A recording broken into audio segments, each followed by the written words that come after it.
the highlight of the '65 season, and one of AJ's proudest moments came on an August weekend. Foyt captured the 100-mile dirt race at Springfield, Illinois, and then headed for the Milwaukee Mile to be a spectator. His new rear-engine Lotus wasn't ready for the Milwaukee's paved oval.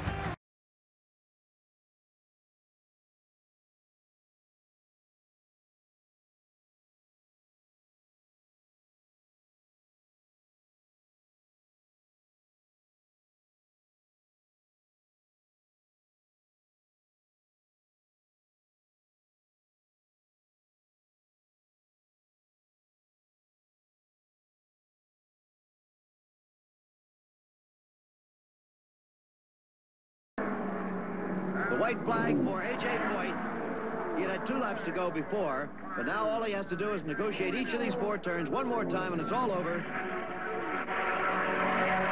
Foyt will win his 3rd Indianapolis 500, a great comeback after last year's disappointing season for him. Well, he drove a great race. He just stayed in there all day long, grit his teeth, and there's an accident in the front straightaway. There's 2, 3, 4 cars. Where's Foyt? I don't know whether he can get through or not. There's another car hitting the wall, bouncing back across the straightaway. Foyt's only got a couple hundred yards to go, but where is he? There he is! He's going to get through. A.J. Foyt will win the Indianapolis 500 in an incredible, thrilling finish.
The champion is not to be denied. This one belongs to AJ as he bends that red number 1 around the 4th turn and down the front chute for the checkered flag.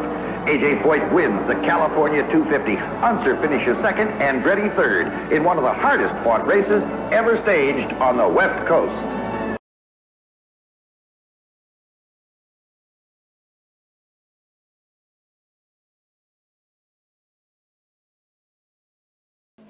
Durable Texan out in front by only 2 precious seconds for the white flag, and held excellent lead for the checkered flag of victory on the final lap. It was a bitter pill for Pollard to swallow. For McElreath at 42, this victory brought undying fame as the winner of the first ever race at this great new speedway, plus $146,850 in prize money for a first place win.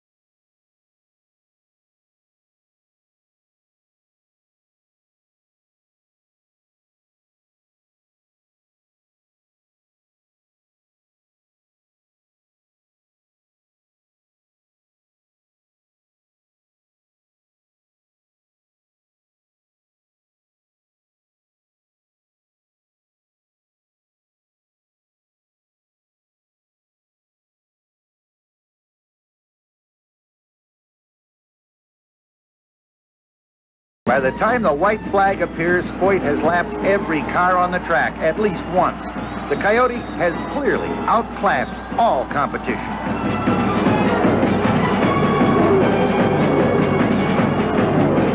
it is, out of the fourth turn. AJ's car is just a blur of red as he streaks down the front chute and under the checkered flag. Winner of the 6th Annual California 500.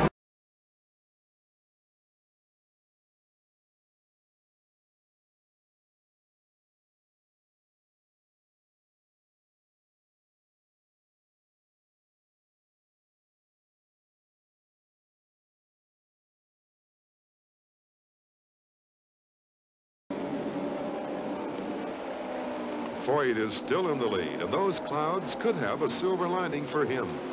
When the rain hits, it is no light shower, but a downpour, as hard as the rain that stopped the Indianapolis race, and almost on the same lap. The drivers go very carefully around the rain-slick track. And it is soon obvious to the officials that racing cannot continue safely. The red flag comes out for the second time in the Triple Crown, and the fans and crews provide themselves with whatever shelter is available. The winner, A.J. Foyt, takes one extra lap before pulling into victory lane.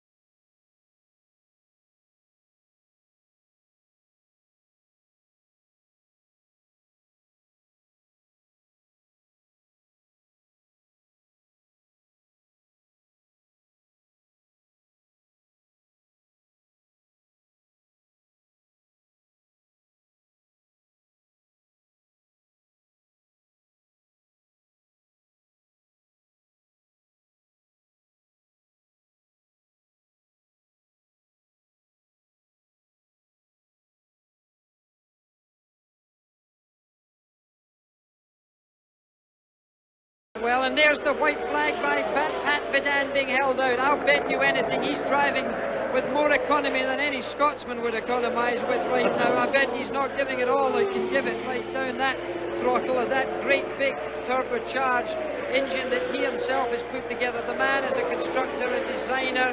He seems to run the operation. He seems to be the mechanics. He seems to be everybody else right now. And look at Jim Gilmore and the rest of the team. They're even getting ready for it. And AJ's father to the left of the screen. Coming down towards turn 3, it's the final lap of the Indianapolis 500.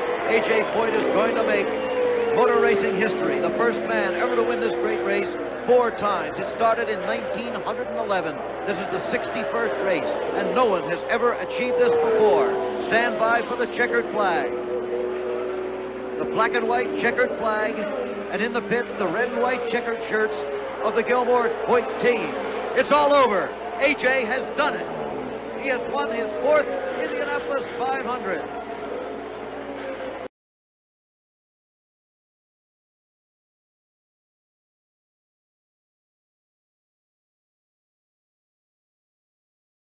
The white flag is out, indicative of a lap remaining. Is to the line. Big, brawny, strong Texan. Goes down into turn number 1. The Jim Gilmore car. Jim Gilmore gave the command to fire the engines, and he'll be the man in victory lane to greet his own driver as this race comes to conclusion. A nice day for the Gilmores from Michigan. Foyt in the backstretch. Rutherford just behind him by about 100 feet into turn number 3. And this Texas crowd will explode. This is their driver, and the Texans are lining them up to come across the line. Rutherford comes up on the outside. They will finish first and second. Rutherford 1 lap down as they cross the stripe. It's Texas, the Lone Star folks, finishing first and second here.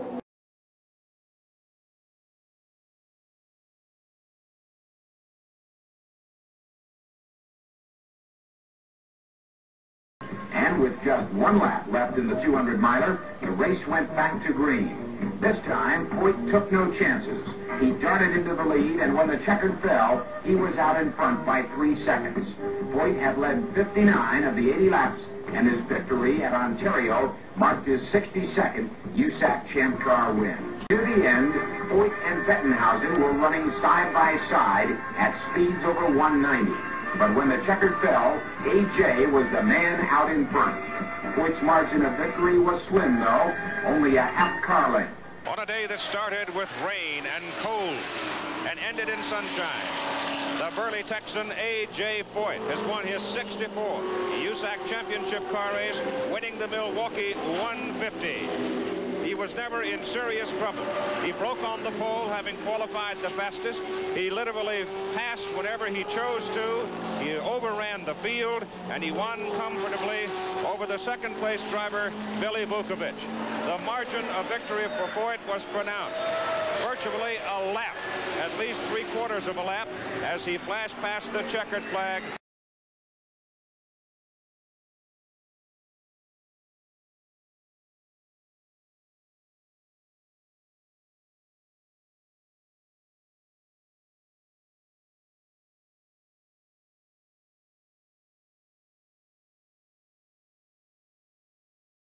In 1981, Foyt won what would end up being his final career IndyCar victory, the Van Scoy Diamond Mines 500 at Pocono International Raceway.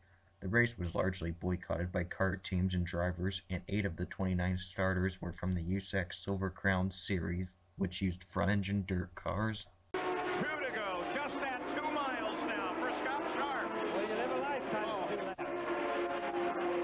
Time is just elongating right now, isn't it? It's a tough deal for Foyt right now. Watch him chew his gum when you see him. Like automatic. Full tilt on the gun for A.J. Foyt. Scott Sharp may be on his way to victory with the white flag coming out. 1 lap to go. Now, we are going to watch this again. Watch this very carefully now. Now, we're not going to have time to interview Scott because of the fact that we've overrun by more than a little here. I'm going to try to get the volleyball on for you. But Scott Sharp makes that final turn, raises his hand, and Scott Sharp has taken the first win of the 1996 and 97 season, and he's done it for car owner A.J. Foyt. Check that, it was Tice Carlson, not Marcus Greco, was corrected.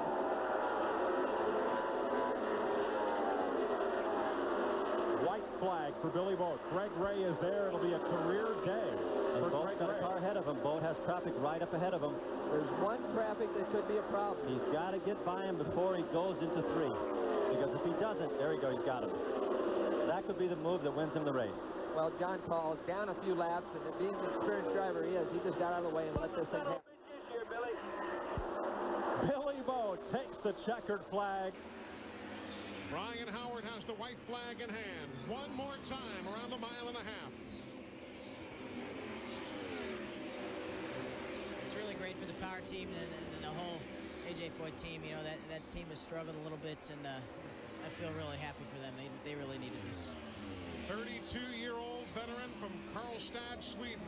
And as we mentioned, he has tried and tried, and on his 14th try, Kenny Bräck is going to victory lane in the Pep Boys IRL. He wins the VisionAire 500 for A.J. Foyt and the rest of the team. And a dominating victory by 5 6/10 seconds on Jeff Ward. And of course, the question will be, can Kenny Bräck make it? He last stopped along with Billy Boat on the 119th lap. And Paul, maybe we can't answer that, but I'll tell you what the transmission was just now. Go to 5th gear. Go to 5th gear. Please. Oh, look at this. Billy Boat currently slowing on the backstretch. That answers that question, and so now you got to ask what's going to happen with the leader of the race, Kenny Bräck. White flag comes out. Car 14, turn 5. Oh, they've stretched this all the way. We better make sure we know who 2nd, 3rd, and 4th is.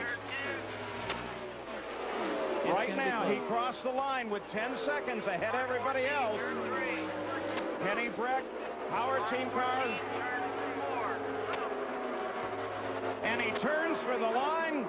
Dual checkered flags from Brian Howard. White flag for Kenny Bräck. Davy's right there. I mean, you know, we're talking a half a dozen car lengths. Davey Hamilton, after 4 third-place finishes, looking for his career best in the Pep Boys Indy Racing League tonight. There he is in 2nd place. And out of turn 4, driving A.J. Foyt's power team car, the first driver to win 3 Pep Boys IRL races in a row. Kenny Bräck takes the checkered flag. He's out of fuel. He's out of fuel. Wow. Robbie Gordon is out of fuel as Kenny Bräck comes out at take the white flag. One more lap to go in the Indy 500. Incredible heartbreak for Robbie Gordon, out of fuel. And now A.J. Foyt's pit. Bob, it's the biggest race in the world. You got to go, you got to gamble. They did, and they lost.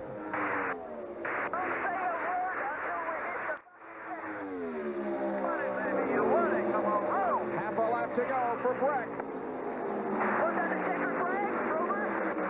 Keep coming, Kimmy, keep coming. You only got the white checker this time. Come on, come on. Here he is. Kenny Bräck wins the 1999 83rd running of the Indianapolis 500. The interval doesn't close. Airton Daré is running hard. All he's doing now, Paul, is the foot is flat down on the throttle, looking in his mirror, talking to the car.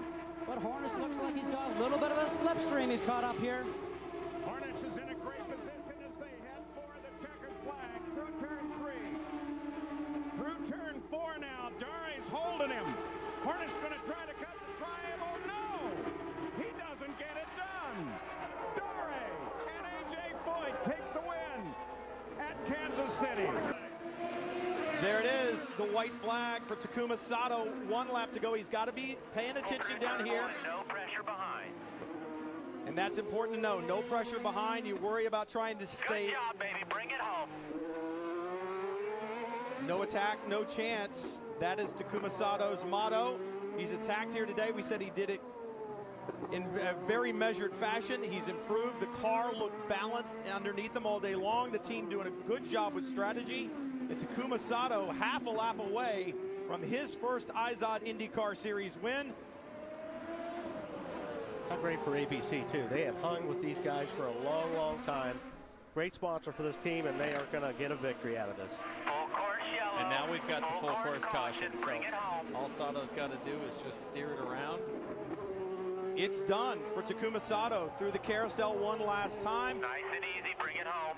No passing on the racetrack, full course caution. Sato through the hairpin one last time, up through the gearbox. 52 race starts, and Takuma Sato wins in the 52nd start. He wins the Toyota Grand Prix of Long Beach.